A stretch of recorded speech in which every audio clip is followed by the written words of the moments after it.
inmovilización es un conjunto de técnicas destinadas a conseguir de forma temporal, permanente, la supresión parcial o total de la movilidad de un segmento anatómico.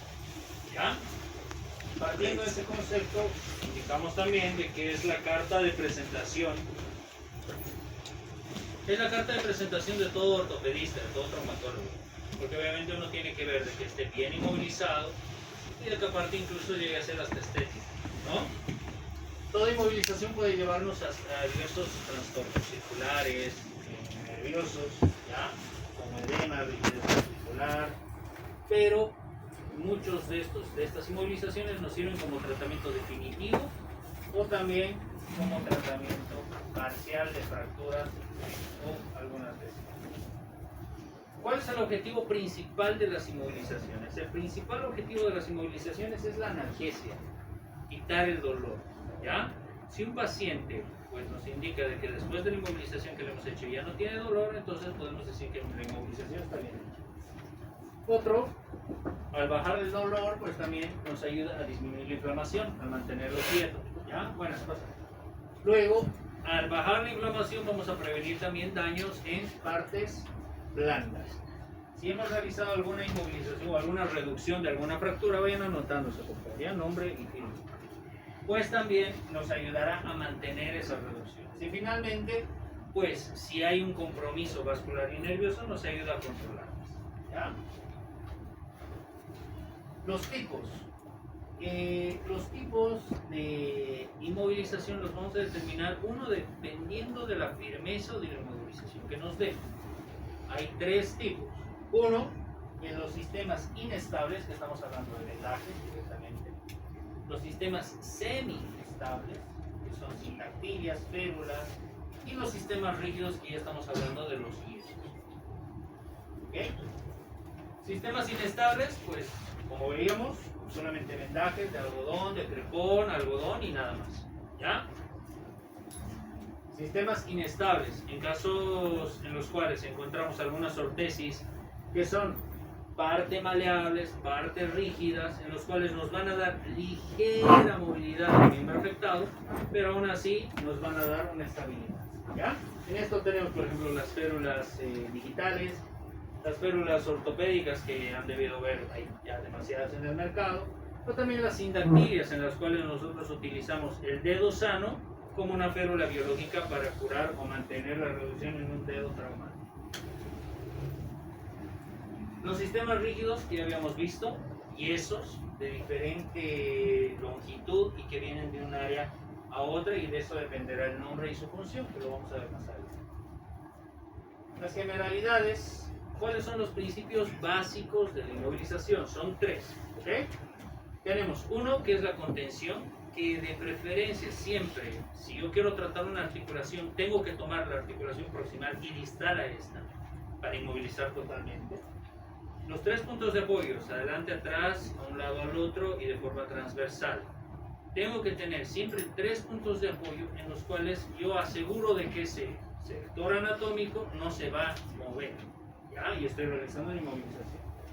Y otro, principalmente la posición de la articulación, que ahí vamos a hablar de las posiciones funcionales en un momento más. ¿Ya? Pasa. Cuidados de una confección yeso. ¿Ya? ¿Qué cosa tengo que realizar? Primero, una evaluación general del paciente, siempre. ¿Ya? No es lo mismo colocar a un paciente niño que un paciente adulto con demencia, alguien con una infección cutánea, alguien con alteración vascular. Entonces siempre tengo que realizar una evaluación general de mi paciente, y si ese paciente es ese inmovilizador justo o tiene que ser el que tiene que recibir. ¿Ya? Entonces, después de la evaluación general, como ya habíamos dicho, el moldeado de los tres puntos para mantener una inmovilización, la protección de las eminencias óseas. Respecto a cada área anatómica, nosotros vamos a tener diversas eminencias óseas. Por ejemplo, a nivel del codo tendremos ¿qué hueso es este? ¿Ah? El olecro, ¿no? Tendremos a su ladito el epicóndilo. En la parte interna tendremos igual el otro, el epicóndilo, el epitrófeo.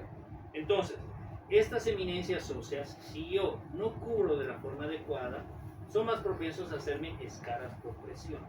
Y en el momento que yo le retire el yeso, le retire la férula, pues me voy a encontrar que tiene lesiones más profundas o más superficiales. ¿Ya? Luego, ¿qué más? Protección de la circulación. Obviamente, mientras yo vaya moldeando mi yeso, tengo que calcular que no tenga la presión suficiente como para alterarme la circulación. Hay que tener en cuenta que el yeso, mientras seca, se va comprimiendo más. Entonces, si yo hago un yeso muy compresivo con mi vendaje, tengo que tener en cuenta que a lo que se vaya secando ese yeso se va a comprimir más. Y al comprimir más puede comprometer la vascularidad, ¿no? Comprometer la vascularidad, pues hay más riesgo de un síndrome compartido. Moldeado del mismo miembro en mismas direcciones. Si yo mi vendaje lo realizo en espiral, tengo que hacer mi moldeado en espiral. Si lo hago en U, pues mi moldeado tendrá que ser siempre en U. El control de la reducción, eso lo haremos pues ya controlando siempre la morfología del miembro. Si algún día pues ustedes tienen que atender a un paciente con una fractura de antebrazo y el antebrazo está en L, digamos, no le pongan una férula en esa misma posición. Siempre traten de reducir un poco y a lo que el paciente les permita, ¿ya? Tampoco es cuestión de tratar de afectarle o de evitarle una cirugía o algo, ese paciente igual se operará. Pero la cosa es disminuirle un poco la deformidad y colocar la férula en la mejor posición posible, ¿ya? Y finalmente el acabamiento, pues como les decía, tiene que llegar a ser hasta un poco estético. Siempre ustedes tienen que informar al familiar y a los pacientes sobre los cuidados de los yesos. Tal vez a veces ni uno mismo lo sabe. Dependiendo del yeso, uno tiene que indicar si puede pisar o no, si lo puede mojar o no, ¿ya? Porque una vez explica al paciente, lo explica de muy buena manera y le dice, no pise, cuídelo, porque si lo pisa se puede romper. Pues agarran tu papel, bueno doctor, muchas gracias, y empiezan a pisar ese muslo, ¿ya? Entonces tienen que revisar una información bastante detallada, y no solo al paciente, sino también a los familiares sobre los cuidados, ¿ya? La posición funcional de cada articulación, ¿ya? Cada articulación tiene una posición en la cual todos los músculos que están alrededor de esta están relajados. Esa es la definición de una posición funcional, en la que no voy a tener músculos contraídos, músculos tensos, en la cual también el paciente estará esa articulación lo más relajada posible. ¿Cómo es, por ejemplo, a nivel del hombro? El hombro es con una leve abducción y rotación interna. Ahí es donde el hombro está totalmente relajado y en caso de inmovilizarlo tendría que inmovilizarse en esa posición. El codo, con una flexión de 90 grados. En una flexión de 90 grados tengo totalmente relajado mi codo. Y es en esa posición en la que tendré que movilizar. A nivel de la muñeca, con una ligera flexión dorsal de 30 grados, ¿ya? Y de la mano, generalmente se suele manejar el mnemotécnico 70-30-10.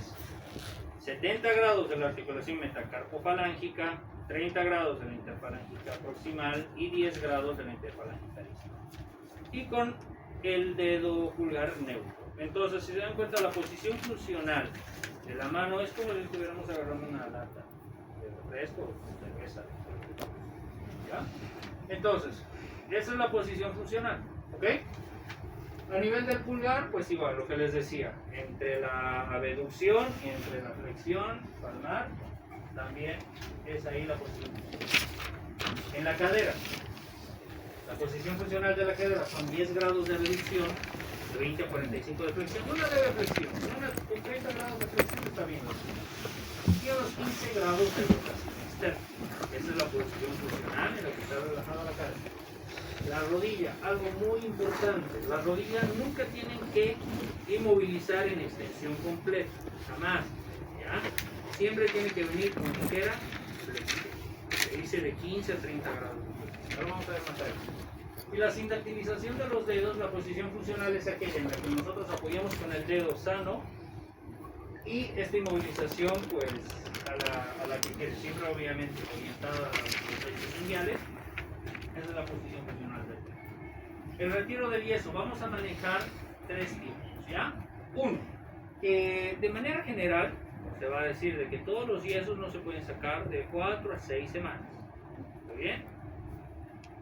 dependiendo obviamente del tipo de lesión y del área en la que se encuentre. Pero con que nosotros nos quedemos con la idea de que un paciente se tiene que quedar con yeso de 4 o 6 semanas, pues vamos bien, ¿ya?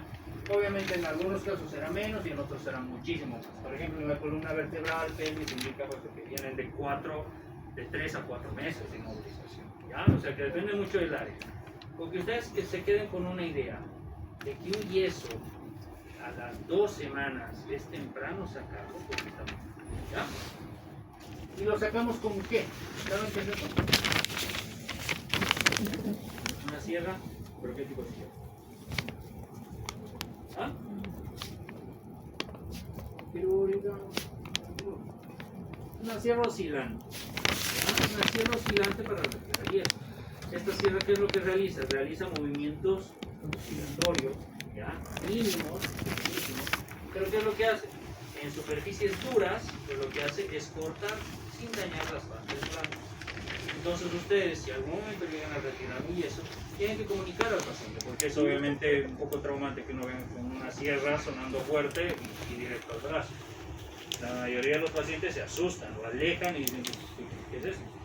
Entonces ustedes tienen que informar de que es una sierra oscilante, de que no corta, pero sí puede llegar a sentir que calor. Porque el momento mientras va traspasando el yeso, esa sierra se calienta, es normal. Y si llega a tocar la piel va a sentir un poquito caliente. No tal vez al punto de quemarlo, pero sí tal vez para que se asuste. ¿Ya? Las técnicas. Primero, para el yeso circular. ¿Ya? Uno, si hemos realizado una reducción, si hemos una pierna que vino totalmente doblada, la podemos enrectar, mantener esa reducción, moldear el yeso adecuadamente. Yo tengo que ver todos los surcos normales de la anatomía, digamos, de la pierna, del brazo, y tengo que moldear esos mismos, ¿ya? No solamente colocarle como un cilindro recto, sino irlo moldeando. ¿Listo? Obviamente cumplir con los límites y grados, eso ya lo vamos a ver dentro de cada yeso. Tener en cuenta que el yeso no debe cubrir la extremidad. Yo siempre a mis residentes, a los internos que llegan a pasar por el servicio, siempre les digo, ustedes no pueden colocar yeso sobre piel, ¿ya? Siempre tienen que cubrir con algodón. Entonces, si yo ya tengo en mi cabeza de que mi yeso va a venir de aquí a aquí, ya, cuando coloque mi yeso, mi algodón tiene que venir de aquí hasta aquí. ¿Me entienden? Hay algunos casos que hemos visto que el paciente llega, no tiene nada de algodón y el yeso está directamente con la piel. Eso es un error, ¿ya? Eso es un error y puede llegar a tener consecuencias. Ha habido pacientes que han presentado corte por ese yeso mal puesto o mal protegido, ¿ya? La técnica 1, vamos a colocar el algodón bien pegadito a la piel en forma de espiral, cubriendo la nueva vuelta, ¿ya? Quiero que se queden esto. Si mi algodón es de 10 centímetros, realizo una vuelta y la nueva vuelta cubriré el 50% del grosor de mi vuelta anterior. Y así iré haciendo una espiral. Una espiral que al mismo tiempo será por lo más regular posible y saldrá por lo menos. El mojado de las vendas, el momento que nosotros metamos en las prácticas ya las vendas al agua, tenemos que esperar a que deje de burbujear. Generalmente suele ser a los 4 o 5 segundos. Y recién levantarlo y exprimirlo. La colocación del vendaje se dice que tiene que tener como mínimo 3 capas. Generalmente suele ser muchas más. Pero en el libro dice como 3 capas como mínimo. Obviamente moldear y fijación en los 3 puntos que ya habíamos dicho. La comprobación, siempre terminar mi yeso y ver cómo está el llenado capilar. ¿Ya? Y si el paciente nos está quejando de que está muy aprietado. Y finalmente, siempre al finalizar el yeso, realizar un rayos X de comprobación. Entonces, ¿cómo vamos a delimitar o nombrar a los diferentes yesos? ¿Ya? Hay una ayuda, digamos, que también a muchos de nosotros nos ayuda, es que la nomenclatura de los yesos siempre tiene que venir de la parte central hacia afuera. Entonces, imagínense que si yo tengo una fractura, si yo tengo un inmovilizador, un yeso, de aquí a acá, ¿cómo lo voy a nombrar? Braquio palmar. Esta es la zona braquial. antebraquio palmar. ¿Ya? Si viene de aquí a los dedos, será antebraquio digital. Siempre lo nombraré primero de la parte proximal a distal. Si viene de aquí hasta la palma, será braquio palmar, braquio digital, ¿ya? Braquio antebraquial. O sea, se puede jugar mucho con eso, pero lo que no quiero que se queden es de que la forma correcta de la nomenclatura de los yesos.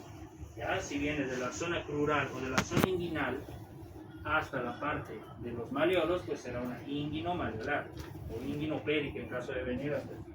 ¿Ya? Aquí tenemos. Esta sería un antebraquio palmar. Esta, braquio palmar. Esta sería una bota de yeso. ¿De dónde a dónde viene? De la zona sural. Ya, esa es la zona sural. Entonces sería suropédica. Esta viene, esta igual, suropédica, pero miren, tienen un taquito de marcha. Esta vendría de la zona inguinal a la zona del pie. Entonces sería inguinopédico. Perfecto.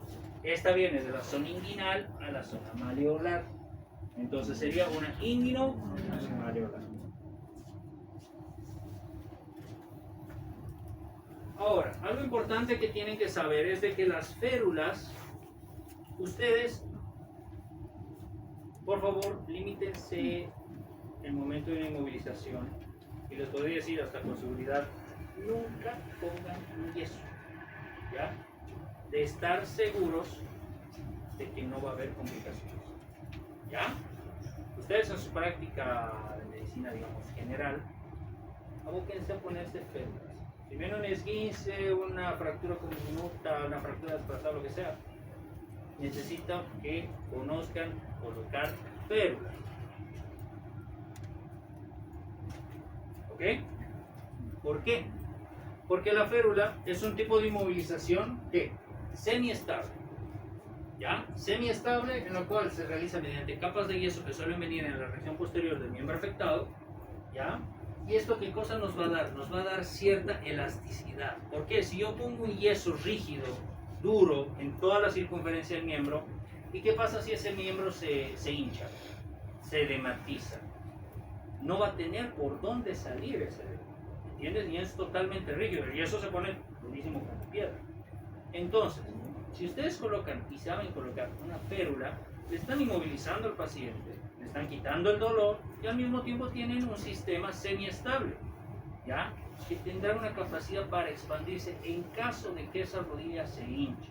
Entonces se evitan muchas complicaciones en las cuales se estarían arriesgando al colocar un yeso total, ¿ya? La colocación de la férula, y esto es lo que vamos a hacer.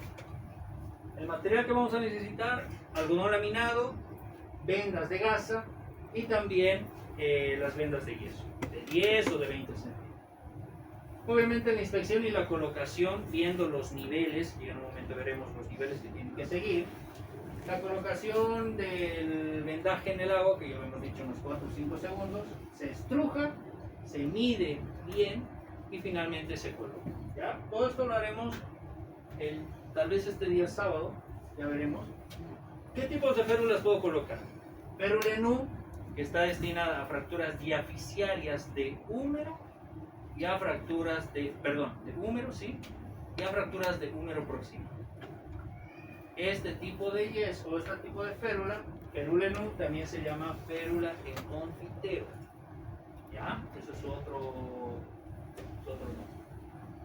De la inmovilización, un yeso braquio-palmar, lo que habíamos dicho, viene de la zona braquial hasta la zona palmar.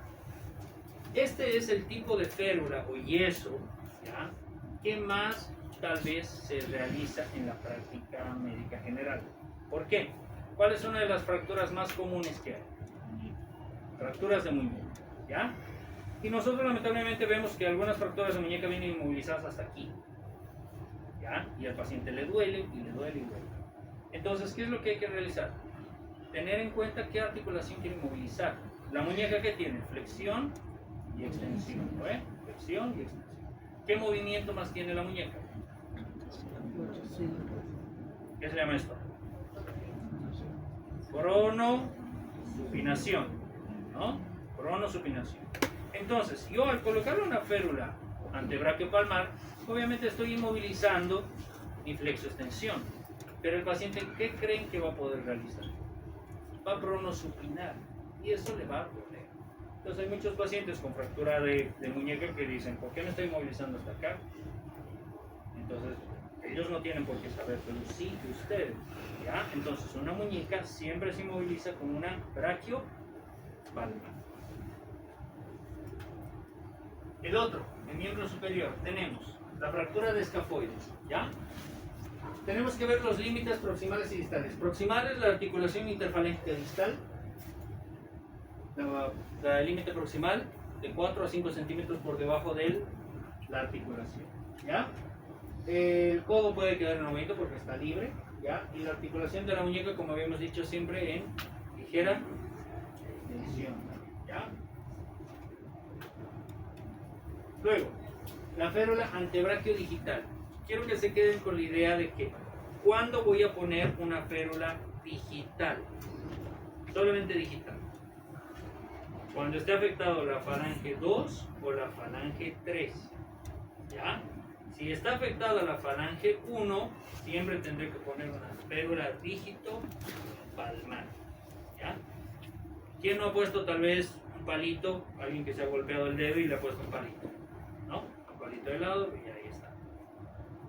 El palito de lado está bien siempre y cuando la lesión solamente sea a nivel de la F2 o la F3, no de la F1. Si toman la F1 tienen que cubrir también la región dígito palmar.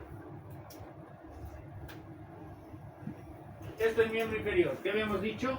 No lean, pero ¿qué es esta? Suropédica. Esta, que viene de aquí arriba. Inguino. Y esta, inguinopélvica. Espica pélvica. ¿Qué se llama? Son yesos que antes, más que todo, se utilizaban para inmovilizar cadera o pelvis. Y tenían una espica o un palo que nos mantenía la estabilización. Se realiza ya actualmente en México. La bota suropédica, otras que igual van a realizarla muchísimo, ¿ya? Siempre el tobillo en flexión de 90 grados, que venga de la articulación 4 a 5 centímetros por debajo, porque si lo ponen muy a nivel de la articulación y el paciente dobla, ¿qué va a pasar? El yeso le va a lastimar, le va a cortar. Y luego, siempre hasta la región de la articulación metatarso falange, ¿ya? El inguinopédico que viene de la zona inguinal hasta el pie, con el tobillo resguardando que esté a 90 grados, ¿ya? Y aquí lo que les decía, ¿miren? Si vamos a tomar la articulación de la rodilla, como en este caso, como una cruz malleolar, jamás realizarlo en extensión, siempre tienen que realizar con ligera flexión de 10 a 30 grados, ¿ya? Si lo colocan en flexión, puede haber un daño de la cápsula posterior de la rodilla. Y son pacientes que por una férula llegan a tener rigidez articular que es muy difícil de dar, ¿ya? Entonces siempre que lleguen a inmovilizar una rodilla, con ligera flexión. Le colocan ahí 2 o 3 rodillitos y listo. Los vendajes de Belpo. ¿Para qué quiero que se queden con los vendajes de Belpo? Fracturas de húmero proximal, fracturas de hombro, fracturas de escápula o de húmero proximal, ¿ya? Son fracturas, o bueno, perdón, son vendajes que semiestables, estables o inestables. Pueden ser semi, son vendajes, ¿ya? Son vendajes que lo tienen que colocar la mano en el pectoral contralateral y realizamos un vendaje, ¿ya? Entonces, ¿para qué se utiliza la inmovilización o el vendaje de Belpo? Para lesiones escápulo-humerales. Bueno, la posición paciente semisentado, con el miembro afectado en la otra mama, hay que proteger axilas y mamas y realizar pues, el vendaje de escápulo-humeral. El vendaje en 8, algo que tienen que saber muchachos, porque con esto, un paciente que ustedes vean con fractura de clavícula, le ayudan un montón. Porque hay pacientes que tienen una fractura de clavícula que tienen mucho dolor, ¿ya? Entonces ustedes al saber colocar un vendaje en 8 hasta que pueda ir a un centro especializado le ayudan demasiado, porque le va a calmar el dolor, va a inmovilizar un poco. Esa fractura, si estaba desplazada con riesgo a exponerse tal vez, va a reducir, ¿ya? Y el paciente va a sentir mucho más confort. Y ahí lo tienen, como se coloca, el paciente coloca las manos en la cintura, realiza un vendaje en espiral primero de la zona axilar contralateral, luego cruza al otro lado y el paciente queda como sacando pecho con los hombros hacia adelante. Otros tipos de inmovilización, algo que tenemos aquí en piso, no a todos los pacientes podemos realizarle férulas o yesos, ¿ya? Entonces aquí algunos pacientes, si se pasan por el piso, van a ver de que algunos tienen tracciones. ¿Qué son tracciones? Son un sistema de poleas por encima de una férula que se llama la férula de Brown, que mediante un peso y un sistema de poleas yo jalo ese miembro constantemente, ¿ya? Si tengo un abuelito con una fractura de cadera, ¿qué va a pasar? No le puedo inmovilizar un yeso o algo a la cadera. Entonces lo que hacemos es realizarle un vendaje muy compresivo, que sería una tracción cutánea, un vendaje compresivo, y de ahí jalo con un hilo, con una soga, y lo coloco en mi sistema de poleas y un peso. Entonces eso le va a jalar todo el día. Y con eso la fractura que tenga, pues reducirá un poco, los músculos se relajarán también, y el paciente tendrá algo menos de dolor. Si por algún motivo no puedo realizarle la tracción cutánea o de partes blandas, agarramos en emergencia, nos conseguimos un taladro que tenemos acá y le pasamos una clavija a través de la rodilla o a través del tobillo, a través del fémur. Le pasamos la clavija y de ahí agarramos una campanita como un diapasón y de ahí lo instalamos nuestro sistema de poleas y pues por ahí lo traccionamos. ¿Ya? Entonces dos tipos de tracciones, cutánea y esquelética. Ahí tienen un diagrama de una tracción cutánea, que estos suelen ser clavos Steinmann. Aquí viene el diapasón y con esto voy jalando la región que yo quiero. Y aquí también, en este caso, igual se le ha puesto una tracción transesquelética con una clavija acá. Se coloca el diapasón, se ponen los hilos y aquí le pongo el peso sobre la férula de brazo. Y algunas complicaciones que es importante que lo tengan en cuenta, ¿ya? Síndrome compartimental, lesiones vasculares, escaras por presión, que ya habíamos dicho. Edema de ventana, ¿qué es eso? Cuando nosotros, por ayudarle al paciente, realizamos un corte en el yeso, le abrimos un huequito y por ese huequito vemos, o esa ventana vemos de que se edematiza mucho más. Entonces en esos casos tenemos que retirar por el yeso. Y obviamente el desgaste muscular, conocido, ¿no? O sea, articulación que estaba enyesada, una vez que lo retiran, ven de que está más delgada que la otra, ¿no? Y nada más. ¿Ya, muchachos? Eso sería todo.